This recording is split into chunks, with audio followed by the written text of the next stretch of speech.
Now, let's talk about the first matchup today. Aqualix taking on One Shot. We'll start with Aqualix Forceful. This has not been the stage they were hoping for. They're not quite in that relegation spot, but I think they're going to be hoping for maybe a bit more as the season or the year progresses. Yeah, I feel like Aqualix is a team that's like just really struggled out of the gate. Like I've said this in a couple other broadcasts. They're a team that has been playing for a while. They've been in Challenger League for a while, and now like this should have been their stage to kind of come up and perform. But what we're seeing as of late is just a whole lot of Villa and a whole lot of losing. They've played that map I think 4 times in their last 4 play days, and they haven't looked good in the last 3. Like, they're just losing constantly. You've got some players that are like, I want to highlight, like specifically right now, Afer. Afer has been like doing the most to try and get his team on the board, doing things like getting those entry picks, being dynamic, trying to make sure that like team is starting on the right foot. And I think he's +9 on the entry department, which is impressive. But at the end of the day, once he dies or they get past Afer, like the rest of the team has been falling flat, and it doesn't look like they have a really big strat pool at this time. And then over on the other side, One Shot, you could argue the Phoenix of the Ashes from Lenny GG. This team, they played stage 3 last year. This has been a great stage for them so far. They're sitting in 4th right now, Cookies. I can't believe you just said Lady GG. Wow. Wow. Yeah. What a different you wouldn't imagine how far we've come from stage 1 of last year. But yes, of course, totally different team. Subarctic has been biblical, but of course, I actually want to talk more about Swaylon. I feel like Swaylon is I've been the most Swaylon hyped person of anybody. Every stream, I'm like, I love Swaylon. He does it all. He plays a billion ops. He doesn't cost, except, in actual cost, he has a good cost there. Done a good job. He's played pretty strongly. One Shot over their past couple games. They've only lost in regulation in that game last week. It was a little rough. It was a little bit of a biblical matchup there. Otherwise, they didn't come out on top of. But for the most part, they've had a strong stage. I think the other loss was to Nocturnes on Theme Park in the initial parts of the season, like the first week. But otherwise, One Shot's had a pretty dominant stage. They've done pretty well. NVK, the big name there from Xset. Hey, he hasn't blown the doors off, okay? But he's fit the mold. I guess that's the best way of putting it. He's not necessarily the worst, and he's not necessarily the GOAT either. So that's kind of where One Shot is. But today, if they end up losing to this Aqualix team, that changes the whole flavor of how this season has gone for them. It would officially start to trend in the wrong direction.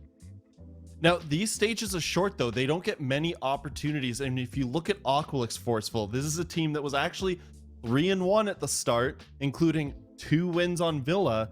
And for whatever reason, they were like, yeah, let's just keep going back there. We got to win some more at some point. And no, it has not been that way for them. No, it definitely hasn't looked good at all. And like One Shot, or Cookies was saying with One Shot, this is a game they need to win. But it's the same thing on the case for Aqualix. If they don't win this game, they're fighting that contention for relegation. Yeah. They're just outside the cusp. If Outlast start to show up, if they start to perform, Aqualix, they could be in that relegation seat.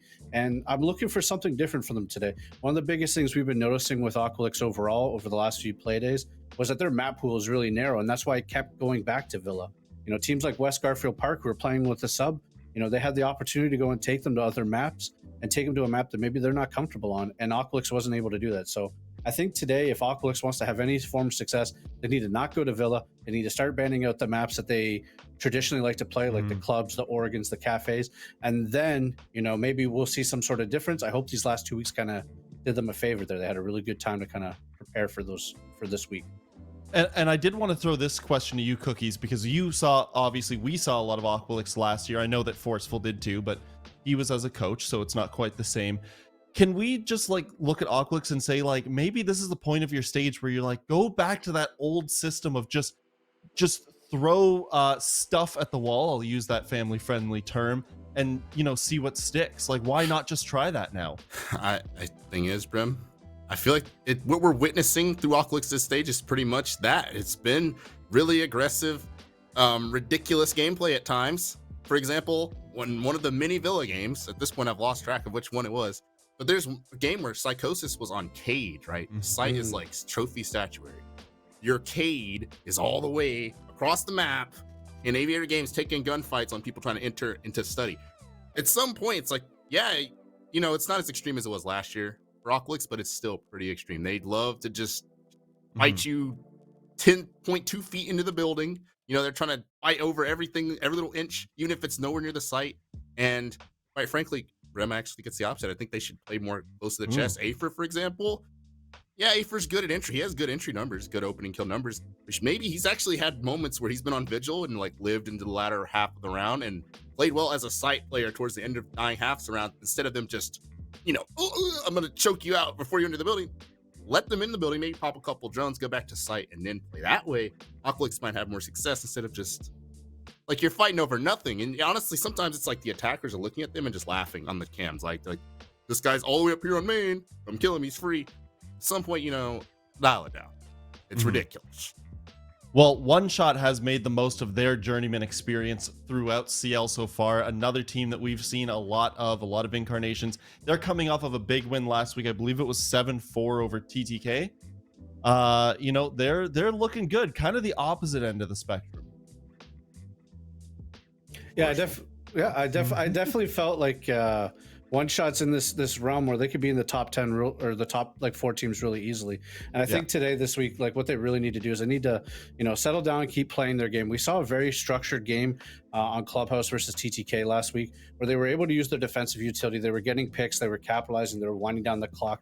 I think that's exactly kind of the same approach they need to do here versus Aqualix by not punishing that ambition of just like attacking at everything, every point. Like get those entry picks and fall back and capitalize, which seems to be the problem that Aqualix is having, where they're not capitalizing all that much. And then, you know, this week, you know, like I said, Aqualix is a team that doesn't really have a very strong map pool. One Shot, on the other hand, is a team with a very strong map pool. So what I'll be looking for them to see is how can they control the map bans to take them to a map that outside of Villa. Like if One Shot's not banning Villa, I don't understand what they're doing. So I'm looking for them to kind of take it to a map that they can control. They feel a little bit more comfortable on, you know, something like a chalet, maybe a bank here or there, and really kind of set the tone of the whole match to kind of control it in the scenario that they want to play in. Well, I think that's actually the perfect segue to go into the map ban. I think this is going to be a really crucial, pivotal time, Cookies.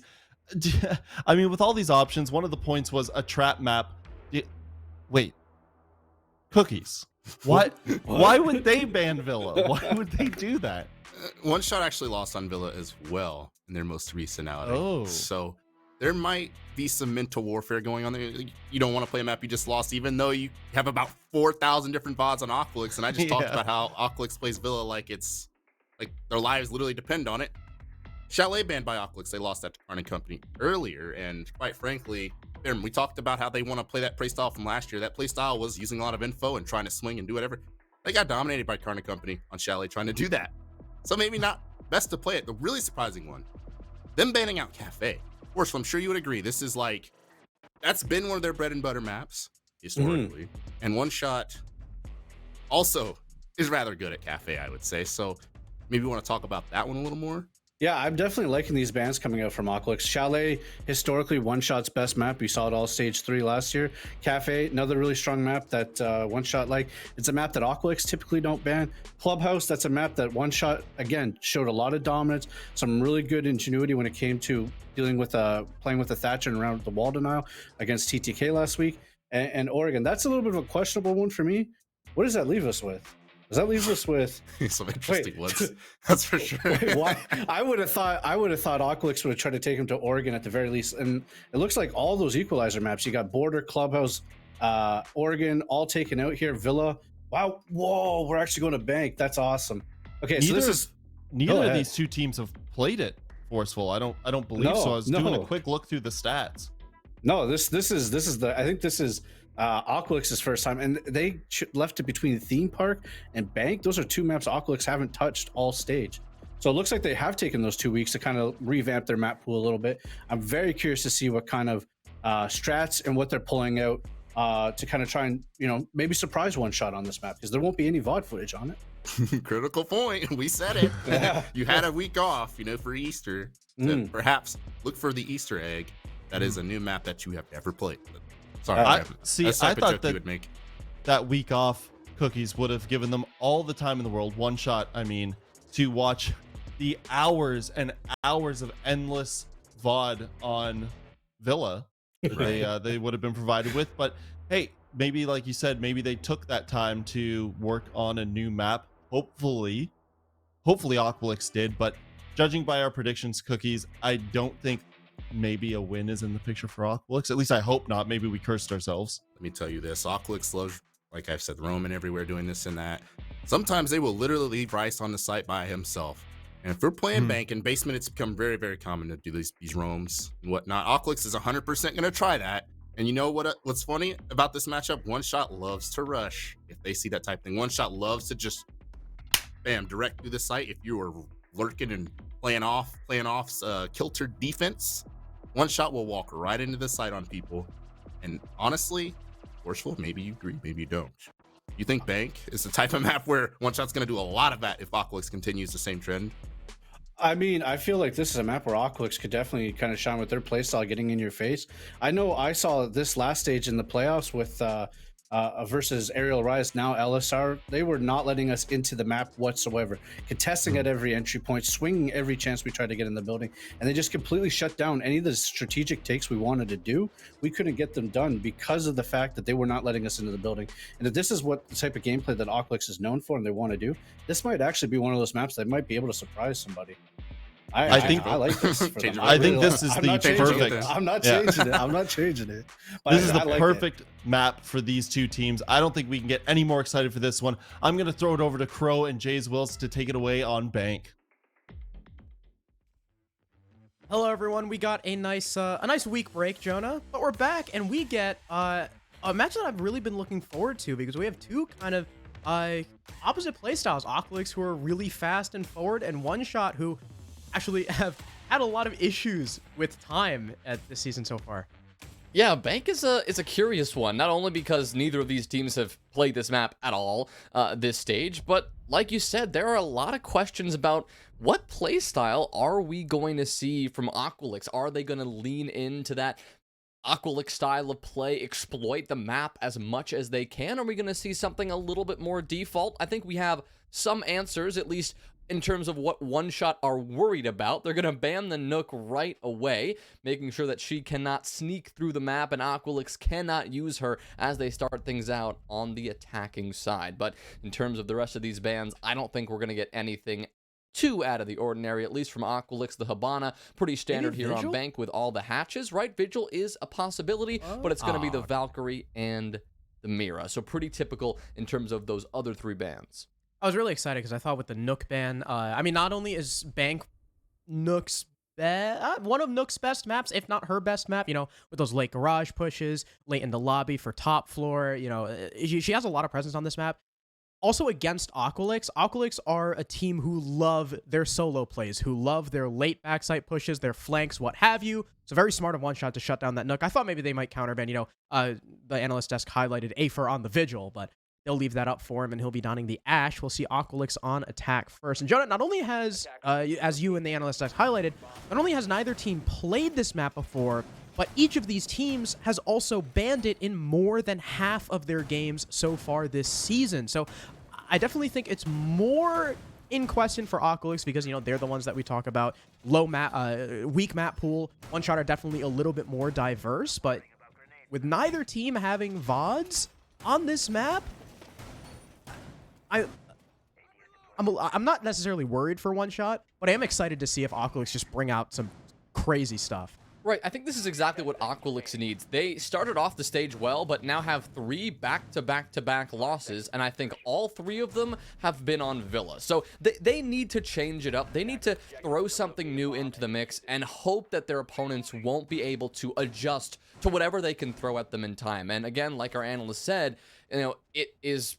I mean, we've had a week break, so it is reasonable to expect that Aqualix have been grinding on a couple more surprise maps and branching out to something other than Villa. The reason we're harping on the Villa so much is because they have played Villa, like, I think almost every day, every single play day, but it's one been or like two. 5 times. Yeah, it's been kind of ridiculous. We don't usually see a team play that map, especially when all of these games are being streamed, so many VODs, and just a lot that Aqualix it seemed to be an oversight for them. But right now, they're going to Bank. this should be exciting to watch. Again, they're starting off on the attacking side, and within the first 50 seconds, pretty effective in terms of speed. They've already cleared out this top floor, working their way down to the first floor, and it looks like they've got that control pretty handily as well. The only player on the defensive side really contesting that at all is Swaylin, who is top of blue stairs, a pretty classic position.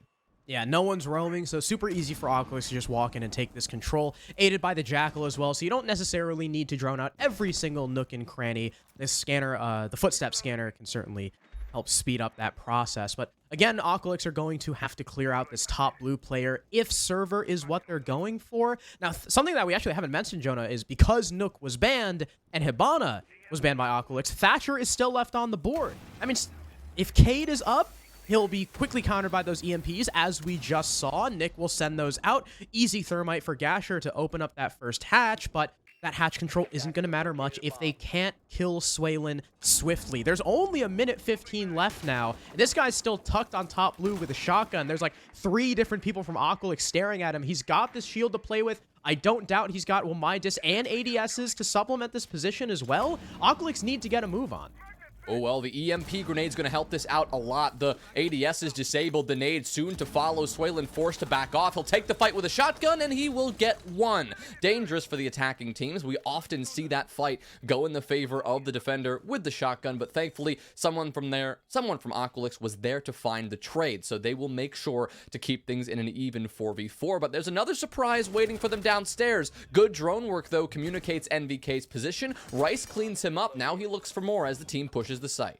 NVK definitely overstaying his welcome there, especially because I don't believe the hatch is destroyed. Once that blue player dies, there's not a whole lot you can do from behind server because of the stair pressure if they were to open the hatch after. Dirt as well. There's a lot of angles you have to worry about, but the time is low. So Swaylin and NVK did waste a lot. 10 seconds left now for Aqualix to try and get in and get this plant down. Gasher's going to rush on through the smoke. He's got smoke from his own team to try and cover. Subarctic trying to make a play in will get killed by Psychosis, but Gasher's been killed through that smoke trying to plant. Now it's up to Nick. He's solo on HP. Psychosis is the next to die, and he's down through the smoke once again. One shot ensuring that the coverage attempted by the attackers was not going to work out.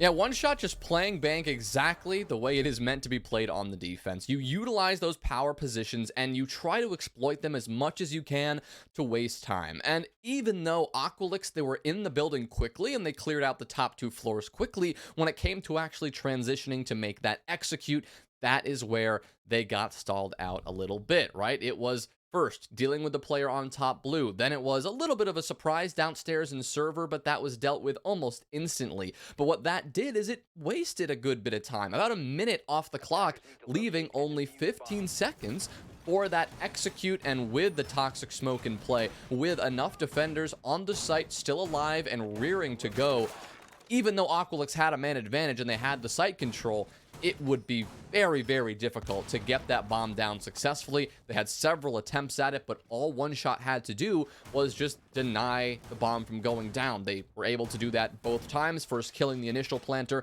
then downing the second, and there you have it, a defensive win. Yeah, I do like Aqualix's idea of trying to use their own smoke grenades to, punch through the site and get to that off plant position, but I don't know if maybe it was just a sound cue or good game sense from someone on one shot, but whoever had initially killed Gasher and then down the other planter, there wasn't a whole lot Aqualix could do to trade that back because they were through smokes. Smoke is going to obscure the defender's line of sight, but it obscures yours as well. It works 2 ways, and it's only visual cover. So the defenders are able to shoot the planter who, is stuck in one spot, but, the position from the defenders, they're so fluid, hard to track down through those smokes. Well done by the defense. Now one shot, they're going to be going to open area, a site that has become a lot more popular with Bank's rework, mainly because, one of those hatches, the hatch that used to be in the hallway upstairs directly in the center of the site, is no longer there. Of course, if you're Aqualix, though, you're still going to have to clear this top floor roam. I believe it's 2 players from one shot, but Slippery is already looking to fall off.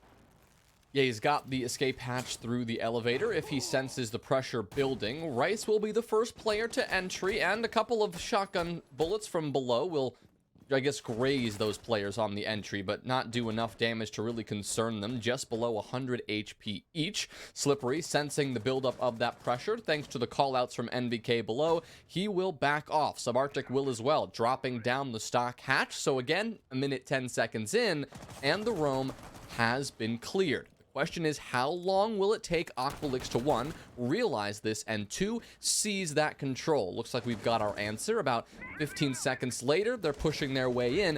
Vertical play about to begin, but Kilo strikes first, taking down Afer. Not exactly sure where he was able to find that angle, maybe working a little bit of a flank over towards the lobby side of things, dropping away now to be a nuisance for later down below.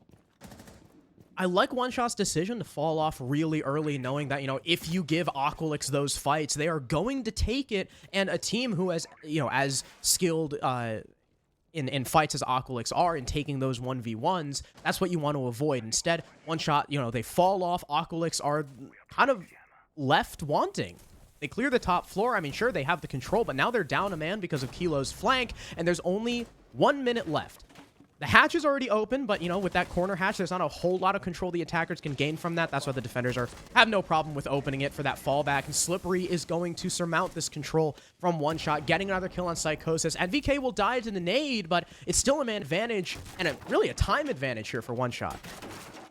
Yeah, even though they got the kill, Aqualyx are still struggling to actually get the pressure on the site. Looks like, Slimy Nick, he's going to have to rotate all the way down below in an effort to deal with that player who is being a nuisance. Like we said earlier, that player now pressuring up the main stairs. Gasher worried about this pressure and cannot just waltz into sight like he's looking to do. Slippery takes down Slime down below. Subarctic gets another, and without any time left, Rice, he simply is out of options. Slippery will take the fight and take him down just for good measure, but One Shot, that's a dominant win. Again, that early fall off from One Shot, it looks like Aqualyx's drones maybe weren't efficient enough as they started to rotate through. It took a little bit of a long time for them to see that they had that full control. One Shot fell off at about 2 minutes left on the clock, and Aqualyx didn't start transitioning to that first floor until about 1:30. After that, there wasn't a whole lot of, I don't know how to describe it. Not a whole lot of coordinated play from Aqualyx, right? Not a lot of vertical destruction being done, as of course, there's not a lot of opportunity for it, but they didn't even go to quad wall. They just tried to shove themselves through archives and the main hallway. They didn't deal with anyone in the basement. You saw there was 30 seconds left, 25 seconds left, and only then was the Zero rotating down there to try and deal with them. And there were 2 people. There was someone covering Slippery's back. I think that was Kilo, who we saw, after the flank, pop the hatch and go under. So Slippery was able to get 3 kills just from the main stairs. Aqualyx did not do a good job of, they did a good job of, taking the top floor control because it was given to them. But they didn't do a great job of clearing the adjacency to the site that One Shot were extending into. And now, One Shot, of course, will be looking to try and confirm that perfect site rotation on the top floor. Yeah, heading to CEO next, seeing how they're going to lock this one down. The problem with this site from a defensive standpoint is how hard it is to really retake in a post plant. Generally in Siege, obviously, it's very difficult to retake in a post plant, but even on this map, the other sites are doable. We saw it earlier. The site control had been secured by Aqualyx. They tried to get the bomb down. One Shot were able to deny it. Here on the top floor, those rappels, those windows are so powerful on the attacking side that if they are able to get that bomb down, the round is essentially over. You're going to have to send yourself as a defender out a window to deal with those clay pigeons, and there's just nothing that you're going to really be able to do aside from that. So as far as One Shot are concerned, deny the plant at all costs. And, well, in Subarctic's case, he was hoping to hold this position outside stock for as long as possible, but efficient use of those Rotero drones from Psychosis, Selma to follow from Rice, is going to make this position for Subarctic very challenging to hold. He will impact Trick in the first round of Selma's, so at least one of those has been taken off the board, but he's not going to be able to do that forever. Rice still has 2 more in pocket. That was also pretty scary for Kilo. He was almost a dead man there, was able to get out in time. The second impact from Subarctic as well, going to miss. So could have burned away all but one of the Ace's charges, but instead, unfortunately for him, it will go off. Psychosis as well with the first opening pick onto Suela. Not only is that the first opening kill Aqualyx has gotten, but it's also on the smoke. So, if there's any op you want to pick off first, that's the way to do it for Aqualyx. I do like the pick of the Flores as well, making sure that, that shield position covering stock. They don't have to deal with any of that utility burn from the Wamai. They've got flashes as well if they want to try and nade through sight because, again, ADSs, magnets, stuff like that. And there's also castle barricades. And All right, speaking of the castle, he's just going to vault into an exploding Flores drone. Slippery knows, you know, that was a bit of a misplay. At least Nick is going to be refragged as the smokes go out and the execute begins. Plant now going down from Gasher. He knows the C4 is coming, so he'll back off and change plant spots. No more C4s in the defensive pocket. They're going to have to get active. NBK will start things off with a kill. Kilo gets another, and Subarctic to follow that up. Rice is gone now, and it is all up to Afer. One shot turning that round on its head, denying the plant, taking site control back. You can see Kilo's position over in square, using that breach the attackers made to actually get that angle and shut it down. That is well played and well read by One Shot to flip the script of this round and pretty much win it right there. It's now Afer who has 20 seconds, but really he does not have any option of getting the bomb down. It's going to have to be finding 3 frags, and Kilo's not going to allow that. One Shot bringing it back and taking their third. I love the way One Shot have been playing their defenses. They are almost avoiding Aqualyx like the plague. Aqualyx love that fast entry game. Get in the building, force the fights with the defense, get that man advantage, execute off of it. But One Shot have been playing such a good fallback game that Aqualyx are never allowed those early fights. So by the time Aqualyx actually start taking gunfights, it's during like the transitionary period or during the execute itself. In that round, One Shot were able to fight back after the initial kill really swiftly, and it looked like Aqualyx didn't have a lot of info again on what was around the site, right? They got in, they got the smokes down, it looked like they had perfect cover, but the way One Shot had pinched back in that retake, Aqualyx were lacking on a lot of info about those positions. Case in point, the Wamai just waltzing into meeting and killing Ace in the janitor rotate. And that's a problem that we've seen Aqualyx have a lot throughout this stage, even on their home turf of Villa, is not necessarily poor flank watch, but just a complete lack thereof in a lot of positions where you would expect there to be a zero cam or a nomad or even just a drone. Well, so far, Aqualyx and their gigabrain plan to head to bank doesn't seem to be paying off, at least for now. They're going to have to figure out some way to make some adjustments here because, yeah, One Shot just completed a flawless site rotation and are showing no signs of slowing down. Aqualyx need to change the rhythm here, need to find a way to put One Shot on the back foot because at least the way we've seen this map play out in the past, it isn't all that defender-sided. If anything, it leans slightly to the attack.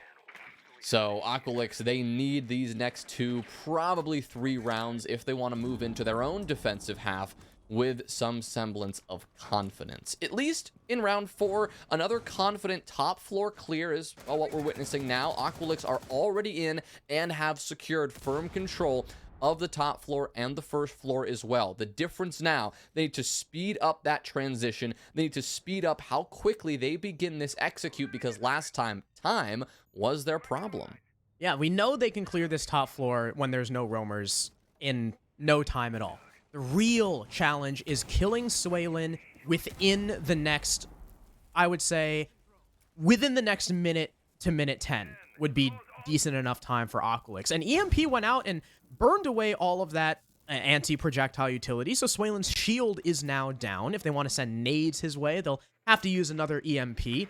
Slippery also has an Electroclaw in pocket, so he could Electroclaw a hatch. If Nick uses too many of those EMPs on the ADSs here in blue, then that Cade could come into effect, but the time is bleeding away. I said it should take them a minute like 30 seconds ago. They've bled half of that away, and there hasn't been as much progress, at least up until now. They're going to EMP the server hatch and open it up. That's a bit different, so now they have Swaylin's fallback covered, and they can really isolate this Warden. Well, Swaylin is still here, has not backed off just yet. He knows he has the shotgun, and he knows that even if he gets overwhelmed by several attackers, he should be able to take at least one body with him to the grave. But One Shot know that they have 2 players to worry about. NBK, holding the same position as last time behind the server rack, is tucked below and is refusing to budge. Looks like Rice wasn't looking the right way initially, but he'll turn his attention now to NBK as his position is known. Swaylin has now been taken care of by Nick, so NBK NVK is in a very tough spot. Finally dealt with. Nick gets his second, but Slippery is here to provide the support. C4 to follow, and that's going to finish off Afer. That's 2 for him. We're in a 3v3 now, and one shot. They're sitting very pretty. The smokes, they're out now for Aqualyx, but only now did they get the breach open. Through the toxic smoke, Gasher trying to stick this. He knows he can't do it. The smoke in position. They're running out of time, and they're running out of options yet again. Gasher has no chance of pushing in. Perfect use of the smokes by one shot, and that's another round they'll take 4 in a row now. Beautiful stuff from One Shot, capitalizing on a bit of a lack of fundamentals from Aqualyx. Again, the transition from roam clear to blue clear was so long. They had full cleared the map at about 2 minutes left on the clock and didn't push Swaylin until like a minute 25. I mean, it wasn't even like they were rotating around and opening hatches and what have you. Thatcher was just standing in square, I guess, waiting for Gasher to hurry up and come over, thermite the server hatch. I mean, yes, they kill Swaylin. Yes, they kill NVK. Beautiful blue server take. The take itself was fast. It just took a lot longer to get there than I had hoped for. But after that, Slippery holding onto that open wall, getting 2 kills, forcing Aqualyx to stall, figure out what the hell they want to do now because they just lost 2 bodies. It went from a 5v3 to a 3v3. And by the time Aqualyx decide, okay, we got to go for this execute, Kilo perfectly times those gas canisters, and Gasher can't do anything. It's one of those situations where it doesn't matter how good you are as the attack. If that little time is remaining, there's gas canisters in your way, you have really no option but to just lose. And Jonah, up until that last round, Rice and Psychosis were the only 2 members of Aqualyx to get kills. Finally, we get Nick on the board, but someone who has been shockingly absent from the scoreboard is Afer. And you can tell it is punishing Aqualyx right now. Yeah, it's maybe not, that's not going to be the sole reason why the entire team is struggling so much, but it's certainly not helping, that's for sure. They've really been unable to get much momentum within each of these rounds, and already Slippery is here to punish them for taking their time. Afer will finally get on the board right after we call him out, thanks to that gift from Slippery, but he knew that he was probably dead after he made that move. He took down Rice, and he took down a set of those frag grenades, that breaching hammer with them. That's big because the castle was able to put those barricades down, and now that's something that Afer will have to waste some breaching charges, waste some of those Zofia impacts on. It's just going to slow things down just a little bit, but it's not a huge deal for either team. This is still a 4v4. Aqualyx should still be fine if they play this well. Yeah, and fortunately for them, you know, castle barricades aside, this isn't a site that relies a whole lot on the vertical soft destruction. NVK is all the way pushed up here and is just going to sprint into the waiting arms of Afer, and Kilo isn't going to be able to do his Slippery impression on main stairs. He'll be swiftly dealt with. I called out Afer for not being on the board, and he immediately gets 3 kills. So I guess I will shut the hell up from now on. And he'll put his team in a 4 versus 2. He's looking for another, just narrowly whiffs on Swaylin. He takes a lot of damage and is actually finished by the shotgun. Swaylin is so good that he's able to survive through a Zo LMG pre-fire. But the fact remains, man advantage is here for Aqualyx. Swaylin is 1 HP, and he's now off-site. He's got to rotate back. Aqualyx have the cutoffs. This should be an easy finisher on the smoke. And no, that Subarctic is in a very exposed position. Swaylin might have a lineup through the hatch, though. It is hitting Gasher, but he's going to get that plant down. But finished off! Wow. He's down by the smoke! Swaylin! I have... Okay. That might be one of the best smoke canister tosses I have ever seen. I mean, wow. It's back-to-back rounds as well, where smoke canisters have won the round, mind you. In that last round with the execute downstairs, those smokes were so perfectly placed that Gasher just could not get the bomb down. It was literally impossible. Obviously, the clock being wasted was a huge issue, but normally we can see that Thermite able to just sneak that plant down in a corner because the smoke will just be slightly off the mark. Perfect last round, perfect this round. I mean, One Shot cannot be stopped right now. It seems that everything is going their way, even in a round where Afer gets a triple kill, just waltzing through into tellers, just taking out 3 players on the way, 1 main stairs, 1 actually in archives NVK who just kind of ran at him, and 1 on the entry. But aside from that, Aqualyx did nothing else. They struggled, as a whole, and One Shot were there to punish them. Again, it is 5-0 right now on a bank map that is not defensive sided. Right now, it is simply just One Shot sided. Aqualyx are in trouble. That's putting it mildly. You also got to give it up, too. While Swaylin, yes, hit a legendary smoke canister throw there through that hatch, also got to give credit to Subarctic being that lone man on site, holding off the attack for as long as he did in basically a 1 versus 3 and killing, I think, 2 out of the 3 of those attackers. I might be wrong. Swaylin might have gotten one in the mix as well, but I'm pretty sure Subarctic had killed 2. So beautiful stuff from him to put it down to that 1v1 and force Gasher to plan. So it wasn't all Swaylin. He definitely had support from Sub there. But, I mean, Jonah, we talked about how Aqualyx might be bringing out a secret weapon here with that weak break, but 5-0? I mean, this was their best chance. This looked like their best chance of winning a round, mind you, before that whole retake from One Shot. But Yep. Oh, I'm feeling the 6-0. It's really looking like that. Aqualyx have gotten closer in a couple of these rounds. Like you said, that was, I mean, really looked like they were going to take it. It really did look like One Shot was on the back foot finally, and Aqualyx were poised. They were ready to get on the scoreboard. Yeah, but then One Shot say absolutely not. Maybe they can change it up this time. Again, good work with that Flores, that Rotero drone, clearing out the shield. Subarctic was hoping to play behind, but the saga of the stock room clear is far from over. Well, my Magnet in position to snag that Selma charge. Another one in position, and an impact trick just to punish Rice even further. Afer, he's tired of this. He wants to send it in. No more utility. Gun up in the face of Subarctic, and he'll take down the Wamai. So 90 seconds in, at least one of these key positions cleared out. But C4 from below, from Kilo, is going to at least open this angle, and NVK using the combined pressure with Kilo down below, they'll swing off each other, they'll get the kill. We saw basically the same play from both teams there. Afer capitalizing on Sub being distracted by the utility to vault in and get the kill, and then Afer distracted by the C4 and pressure from below, allowing NVK to swing, but Swaylin dies. Close on the wall to Psychosis. That's her smoke canisters dead. We've highlighted in these past 2 rounds how influential those have been. They virtually won the round for One Shot in the past 2 defenses, and now that utility is no longer on the board. Nick now establishing the window pressure. Attackers starting to funnel in through top square. They've got a whole 50 seconds to play with, and all of One Shot are kind of cornered off to the west side of the objective. NVK, the closest one to where these attackers are pushing, but he's inside of meeting. He's not even in janitor. If they were to try and walk through the breach right now, there's not a whole lot he can do about it, but Aqualyx are still playing very passive. They're still a little afraid of what the defense might have in store for them. And out go the smokes. That allows the crouch walk in from Gasher. He'll just plant right in the middle of it. NVK and not able to spray down the planter. Rice getting a kill off the cover means the plant goes down. Man advantage, 1 versus 4 for Aqualyx. I said I was feeling the 6-0, Jonah, and it looks like Aqualyx are about to prove me wrong.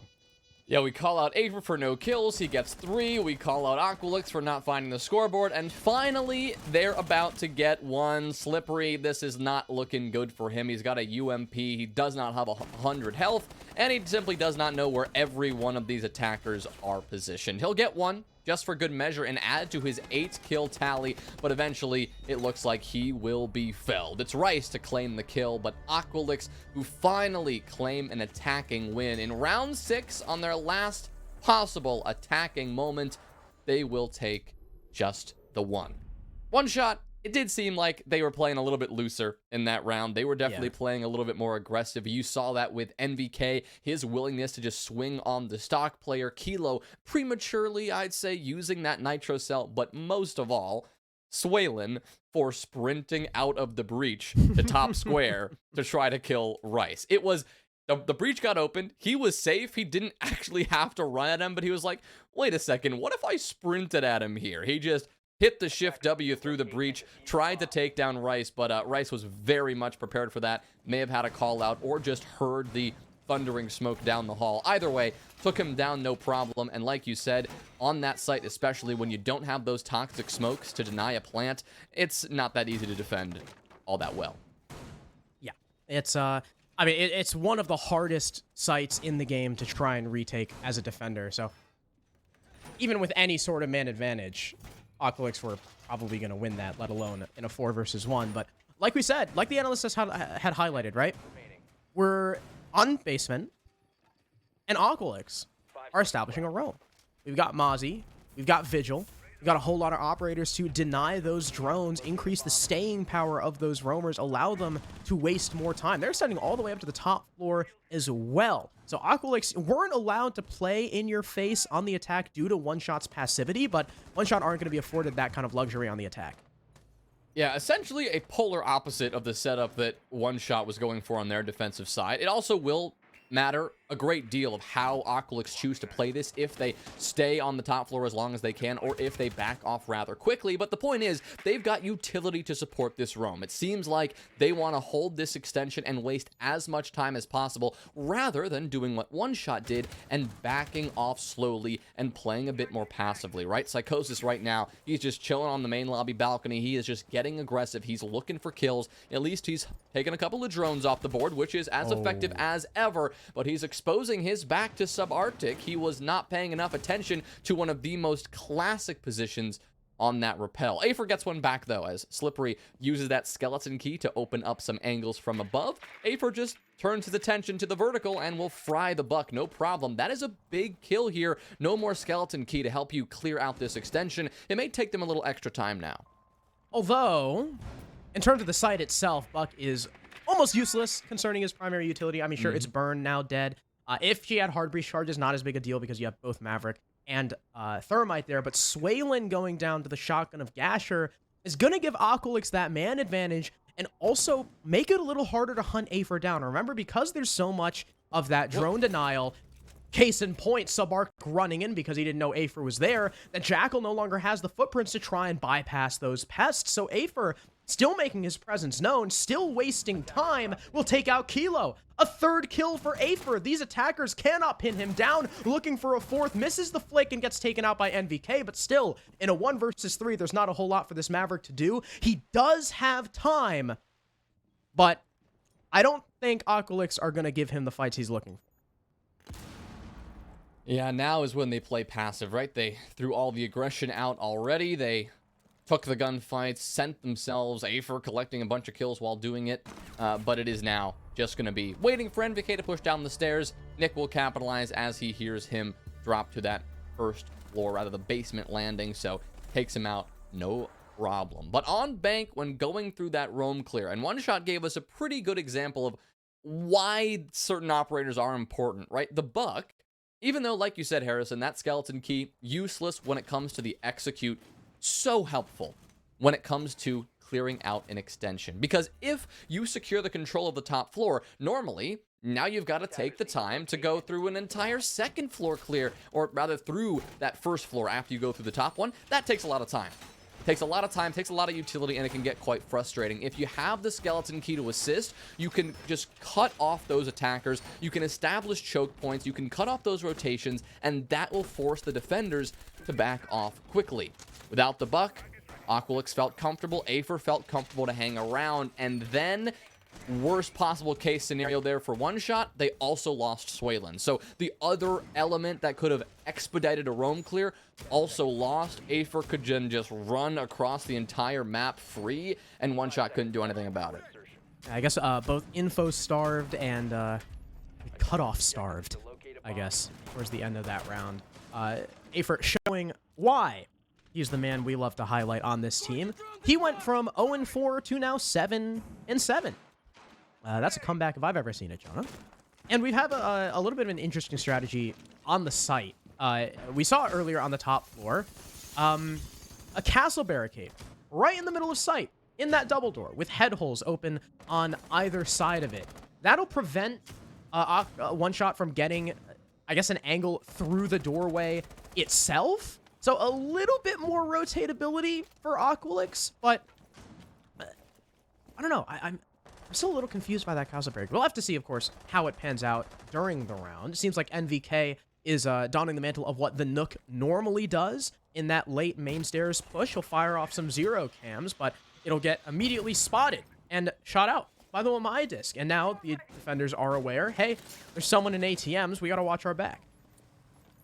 Well, Subarctic taking up the position we saw him in last round, where he was able to claim that opener, but this time, instead of Subarctic, it is actually, well, Psychosis on the side of Aqualyx to claim that opener. That onto Slippery, on the Nomad, that's going to be another significant hindrance if Aqualyx do choose to go for a bit of a roam. Right now, most of them are on the site up top, but after getting that kill, Psychosis likely feels a little bit more flexible, a little bit more free to work his way around that first floor and potentially pressure one shot as they try to work their way in. But also, this just serves to slow one shot down. We are almost just a minute remaining in this round, and I don't think we have any one-shot boots on the ground yet. Most of these attackers are on the rappel, they're holding long angles, and they're waiting to get a couple of gunfights. You do have Subarctic, who's snuck his way into garage downstairs, and NVK, who's now going to be droning his teammate out. But with under a minute to go, this could get problematic very quickly. It's like I said at the very beginning of this map, One Shot on their attacks have had some significant issues with time management, and it might be rearing its head once again. I mean, like you said, really the only person in the building is NVK and Subarctic. NVK climbing the main stairs, Subarctic on marble, very separated. The other two attackers both on rappels, not in a position to refrag these attackers if they lose their 1v1s. NVK gets a nice shot onto Gasher, but instantly refragged there by the Aruni. Subarctic coming up main stairs will find 1 and 2 to claim the man advantage for his team, and that 1v1 kind of play style is working out. Now the Echo is forced to move. Rice has to make a play because Psychosis is so low on HP, and he'll win it against Subarctic, evening the man count once again. Psychosis backed off all the way to top square, though, not going to be able to do much against Kilo getting this plant down. They've got pings on this Echo as well, but he's scaring Kilo off the plant. He could wallbang through the couch, especially as his cover goes down. Kilos has to try and stick, and he's not going to be successful. Rice will move in, get the triple, and save the round for Aqualyx.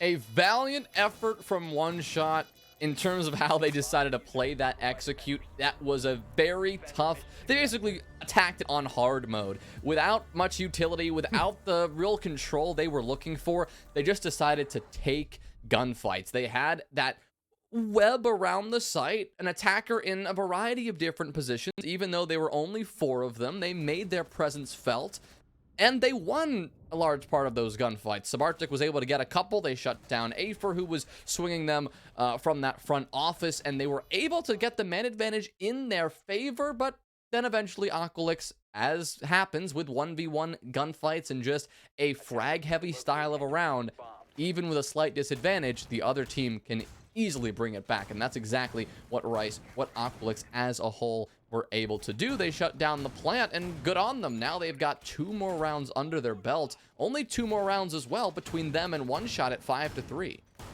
Not only 2, can we just appreciate the play from Rice? Not only did he get that 3K, kill both the players trying to cover plant, Rice outdueled Finka LMG and Zoe LMG in the same round as a 3-armor. Can we just all appreciate that real quick? It's beautiful.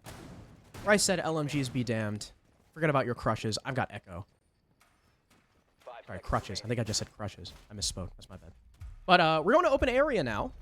So both of these teams favoring the exact same sites. We're on round 9, and we haven't seen any play on Teller's Archives, which is a little strange.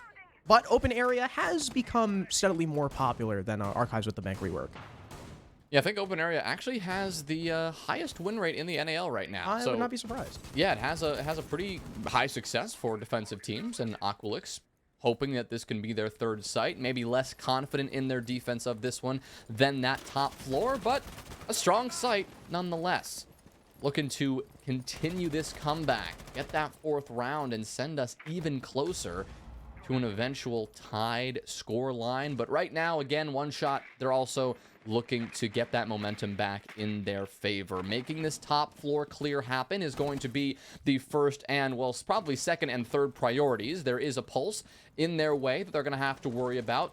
2 C4s in the pocket of Aqualyx, one of which has already been used. So it's Gasher's C4, the main concern of One Shot. But of course, these attackers now have to also worry about the defenders sitting around on the top floor. Afer on the castle, one of these players. You've also got Nick on the smoke, and there's half the battle. Taking down Afer with a beautifully thrown nade. Yeah, coming under fire, having pings on him. He was really stuck there, and Swaylin is just walking in. He just cleared Archives by himself. taking the one against Gasher, winning it against the UMP, now trying to isolate Psychosis, the next roamer in his way.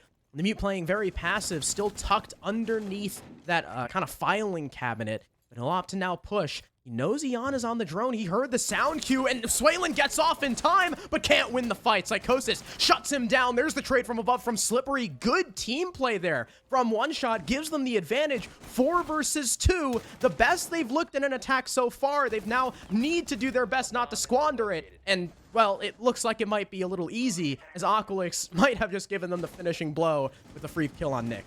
Yeah, Nick just hanging out bottom of the square. That is a very open and exposed position. He did not know which angle he should be holding at that moment. So now an uphill battle for Rice. He's got 10 kills now that he took down NVK. So he's got a shot at this, but Subarctic seems to be aware of his position in an LMG at that angle.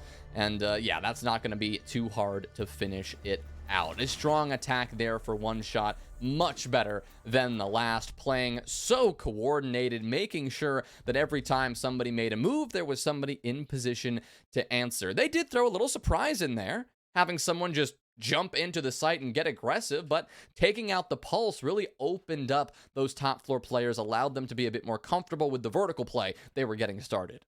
Yeah, I like One Shot almost kind of flipping the script there, right? Because so far in both of Aqualyx's defenses that they won, they were playing that very in-your-face style defense, that in-your-face play style that they couldn't get going on the attack because One Shot weren't allowing them to. But now that One Shot are forced to push into Aqualyx, Aqualyx can play that aggressive game, and One Shot, like I said, kind of flipped the script in that previous round. We're fast in the building, pinched out Afer. He was stuck there. Swaylin rushing in to Archives to kill Gasher. And it seemed like with that kill on Gasher, the wheels started moving for One Shot. They started moving in through the top floor. They got Swaylin's refrag from above. Now that's a 4v2. They start pushing down on the site. Nick gives him Nick kind of gave him a free pick there, which was not great, but One Shot were in a really good position to win that round anyway. I love that adaptation from One Shot. But now we're moving back onto the basement, and this is where Aqualyx have all that drone denial that maybe they were missing a little bit of in the previous round.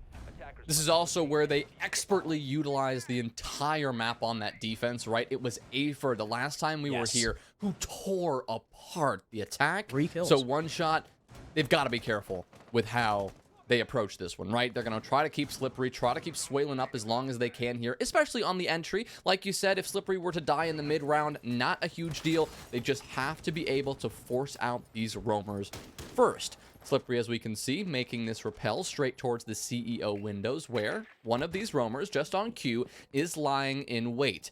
He'll look to sneak away. Still exposed, potentially, to a CEO rappel or a jump in, but he would hear that, so he will continue to back off, look to shoot out a couple of drones, even use Afer's drone that he's picked up to get some intel for his team. Slime, as well, has this Yokai drone in the mix, just patrolling the main lobby, making sure that nobody can sneak in this time and catch Psychosis off guard. Oh, there it is, though. Swaylin, who tries to sneak in. Psychosis, even though it looked like he was behind in that gunfight, whips around and gets the kill. Subarctic, though, the team play from One Shot, it's still there. Subarctic has been a highlight player so far throughout this entire match. Had some beautiful plays on defense, you know, that tandem 2 versus 3 clutch with Swaylin, and on the attack, he has been right behind his teammates every step of the way. I remember, you know, a long time ago when he was on Okami, he won Baiter of the Year award, and he is certainly showing why he won that here in this game, getting those refrags whenever necessary. But as NVK goes down, Subarctic is completely ignorant to the angle being held by the Mozzie. C4 goes out, and as Subarctic is disoriented by the Echo drone, he doesn't know what the hell's hitting him. Now it's a 2 versus 4. One Shot trailing in this man count, once again struggling mightily to clear Afer. Yeah, it may have started off okay, but it has once again crumbled. And with 2 attackers remaining against 4 defenders, one of whom is Afer, who is going to be running all over this map. That is a terrifying prospect for a Slippery and Kilo to pull this one back. Yes, they may have the opportunity to take some 1v1s, but at the same time, you've got to focus with only 45 seconds left of actually pushing down and actually getting the bomb on the ground. Rice, holding this angle, will spot out the back of Slippery, and Kilo is now left alone to get some hard breach done on this soft wall. Gasher knows this is coming. He'll smoke Kilo off. Kilo just with a last-ditch effort to get this bomb down will try to tease it and force Aqualyx to swing. And, well, I guess they will. Afer will take the fight from above, just peeking in the hatch, taking him down, no problem. A very clean round from Aqualyx. Started off with a good roam and ended with a kill from one of those roamers. Yeah, history repeats itself. Same thing on that CCTV defense. Aqualix roam with the Vigil and the Mozzie. Sure, the Vigil goes down in a 1-for-1 rather swiftly, but then Afer starts running amok. One shot simply cannot clear that Mozzie, especially now that Afer, not only is relying on his own gun skill and the drone denial he has as that Mozzie, but also has the Echo drone to back him up. So Afer has a little bit of info of his own, and there's not a lot One Shot can do about it, apparently. Both times, catching the Finka player of Subarctic completely off guard. No intel on Afer's position. So really tough to see for One Shot, but if you are One Shot, or if you are a fan of One Shot, you're probably very thankful that that CCTV round is over, because Aqualix cannot play it again, at least not until overtime. And they haven't been successful on any other site except here on CEO. Even if they win here on CEO 6-5, they're forced to go to open, which One Shot took handedly. Attackers need to locate and defuse bombs. Yeah, I mean, it's still an uphill battle despite the momentum that Aqualyx have acquired, despite the defensive success they're showing us. Like you said, Harrison, they need 2 more rounds in a row. They've got to complete a flawless site rotation, and last rotation, they were unable to do that. One Shot were able to stop that Aqualyx success when they reached open area. We could see Aqualyx change it up, maybe go for Teller's Archives and try to, get loose with it, but before we get there, we're going to have to see how they defend this top floor. Back to CEO. Again, they were able to defend this successfully last time with a rather unique castle barricade that you pointed out, Harrison, over in CEO on that double door between the sites, and looks like they're going to be rocking with that again. Yeah, it's still a little weird.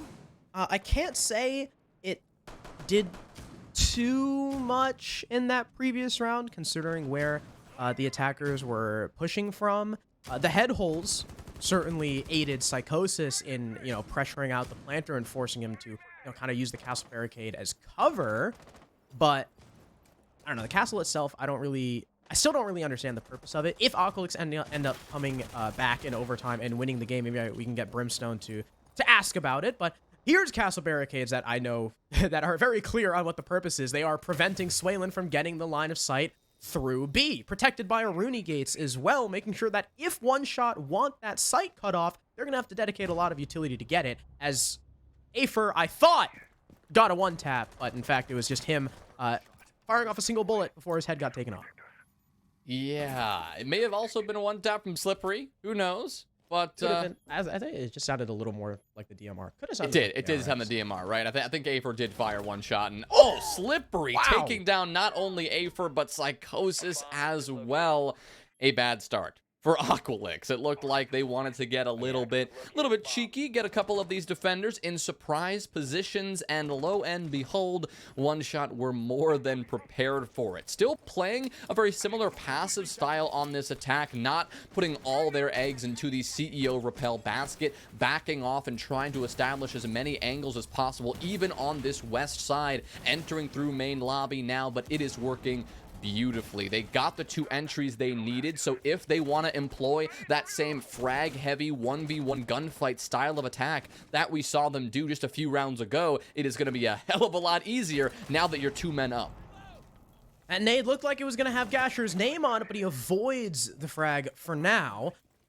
Nick is trying to hold the long angle and fight the ace. That's dangerous. Rice is going to try and come in for the assist. In fact, all 3 defenders are trying to hold on to this side of the building, but Swaylin on that rappel makes his presence known. NVK another on the Gasher, and now it's Nick in a 1 versus 5. The new pickup for Aqualyx needs to clutch, and he can't. Slippery will get his 3rd kill, and One Shot will shut the map down. They took a 5-1-half initially. It looked like Aqualyx were on the right track, but unfortunately, they just could not muster it, and One Shot will climb the standings once more.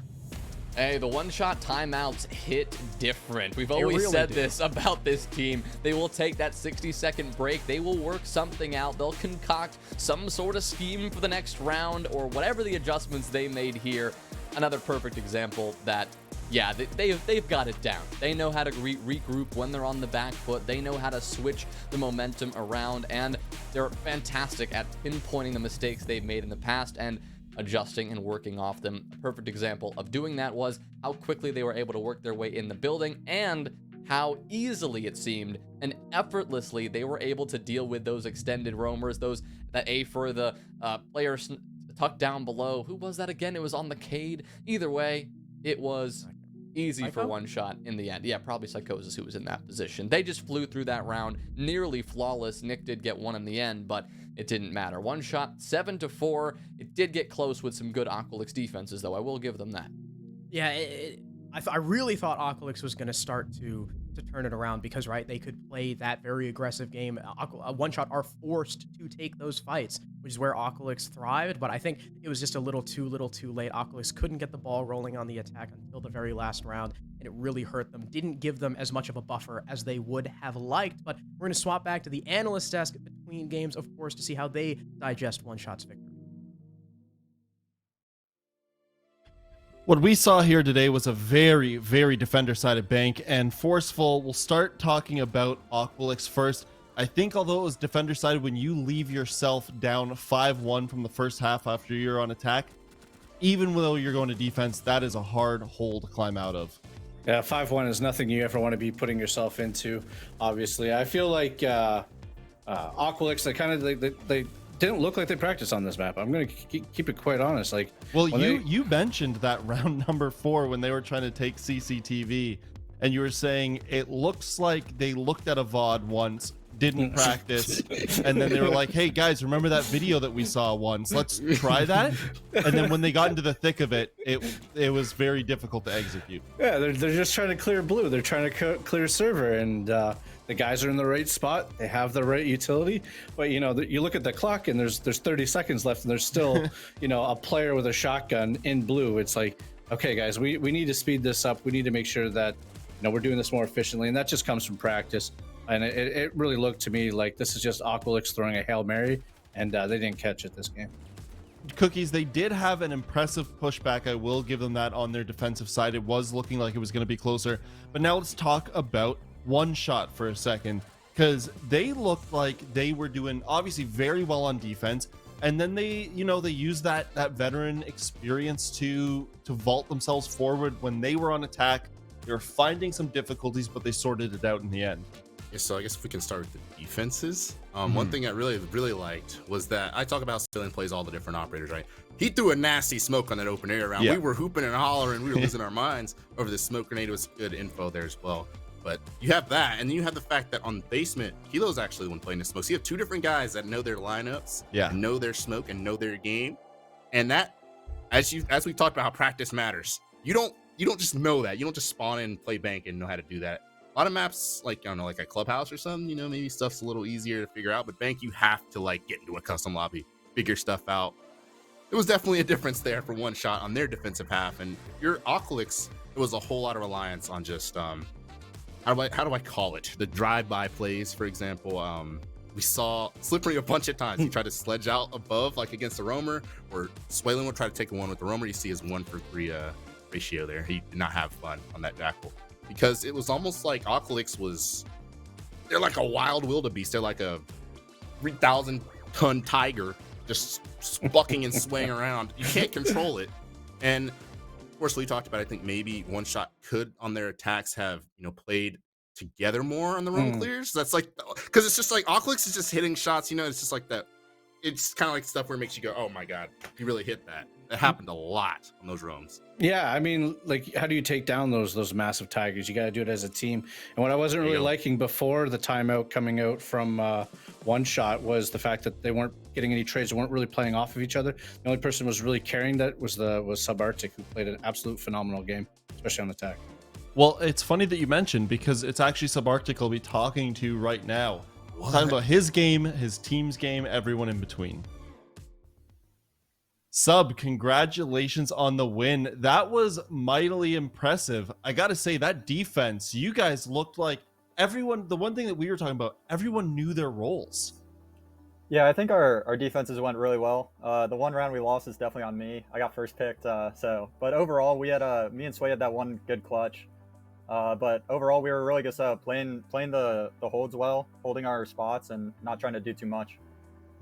As the Peanut Gallery, we like to talk about Swaylin being a massive player for your team, and he had a pretty good defensive half, a little quieter on attack, but it was nice to see a game where, I don't know if you saw there, but the stats, he was sitting at the bottom, but it didn't matter. You had this complete team effort to kind of pick up where, I don't even want to say he was lacking, it's just everyone else was really doing their part.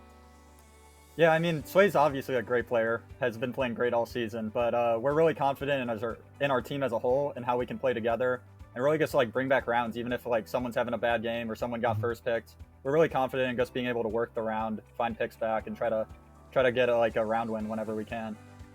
And one thing I wanted to ask you about was the map veto choices. We were kind of talking about how it looked like Villa might be an obvious choice, and yet you guys banned it out. Were you guys looking to go to bank through this map ban phase, or did it kind of end up that way? When we were looking at their map bans, we saw that they were like willing to play bank. They left it up a couple times, but teams just banned it like the last ban. But we just wanted to ban Villa because we thought their map pool was pretty small, just based off like what they've been doing. Yeah. So we saw they played Villa 5 times. We were like, let's not make it 6. Let's take them somewhere else. So well, we just did that, and we were kind of expecting them to ban like theme park too, but they left that up too. So. Well, we as the viewers, we appreciate you banning out Villa so that we wouldn't have to see it another time. But congratulations, that was a huge win for you guys. Good luck on the rest of the stage. Thank you. Have a good day. Have a good one, Sub. So, a match that seemed to start as a blowout did pick up some steam near the end. Aqualix definitely giving them a bit of a run, but one shot coming out on top, 7-4. We've got 4 more matches left today. We're going to flip to a quick break. We'll see everyone in a few minutes for LSR versus ATK.